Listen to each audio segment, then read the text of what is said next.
Marshall, why does it make sense for the Reds to play in this game? I feel like I know the answer, but I cannot wait to see this story.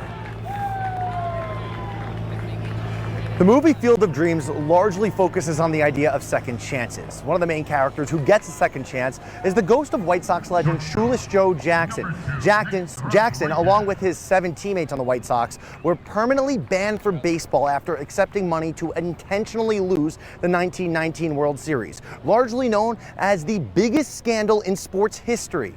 And all of that drama, that happened in Cincinnati.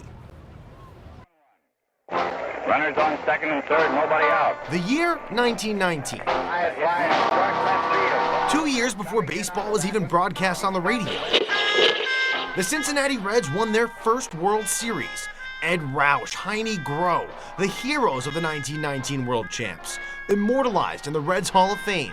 But a great Reds team has been overshadowed over history. Overshadowed by the White Sox accepting bribes to intentionally lose the World Series, more commonly known as the Black Sox scandal, with controversy of the legendary Shoeless Joe Jackson in the center of it. Building this myth around Shoeless Joe, and then of course, W.P. Kinsella took that to a whole new level with his book. That book that later turned into the film Field of Dreams, amplifying the belief that Jackson was innocent. Shoeless Joe, he has what, 300-something batting average, has no errors, has the only home run of the entire series. Incredible stats. You look up and down, sure, he took money, but he did not throw anything. The Reds are ready to clinch, 2 outs, 9th inning of Game 8, Shoeless Joe Jackson grounds out to second base for the last out of the series, and again, that's the ball he hit for the very last out of the most notorious World Series in baseball history.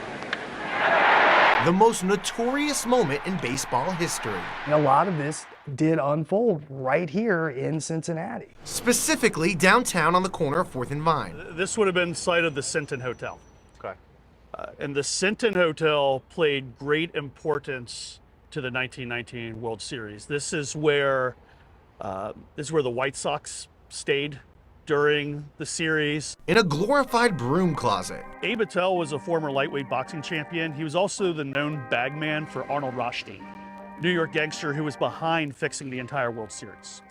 So he has all those players come into the room for a little meeting before Game 1. The fix was on. After the first game, you have Abe Attell in here waving $1,000 bills, which people carried at that time, taking all the bets he could take on the Reds. Were they actually given the cash here? Yeah, I think he was just exchanging. Kind of taking it to a level that I think is not as well known. One of the things everyone talks about, the White Sox involvement in gambling from that World Series. There's a lot of rumors that the Reds were involved in that too. We do know that the Reds were approached by gamblers, and our understanding is that they were very steadfast and consistent and pretty emotional in turning those overtures away. So they did not want any part of it. That's our understanding of how that unfolded. Among baseball fans, the 1919 World Series champs will forever have an asterisk, while Shoeless Joe stuck in purgatory in Dyersville, Iowa. At least, according to Field of Dreams.